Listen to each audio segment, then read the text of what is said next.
Hi there. Hopefully you have been benefiting from my conversations around routine. If you don't know about the other conversations I've had, please check out my YouTube channel, subscribe, and you'll be clued into the new ones after this as well. So far in conversation about routine and the benefits they have, it's been all focused on me. It's been focused on ourselves, what we can do in our day, in our week, what we can do routinely that will help us in achieving more, in being more.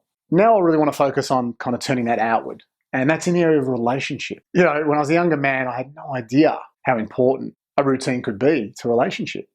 And again, for me, it was almost a reaction. It's like, no, that's not romantic. It's not loving. It doesn't feel right to have any sort of habits or routine around relationship. Now I can see the total folly of that set of beliefs. So in fact, for me, it's funny now. I used to laugh at guys that kind of go to the pub for an hour before they go home. And I'm not saying that has to be a new routine. However, I can really see now how for many men that was such a great way to disconnect from work.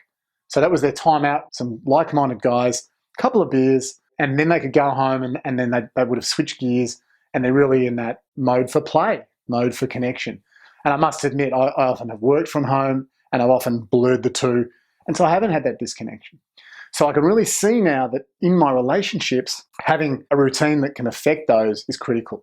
Now, of course, there's the obvious things too, which again, are not so obvious to all of us, but what sort of expression of our care for others, our relationship with others, are we building into our communications? Are we building into our relationships and the routines we have around them?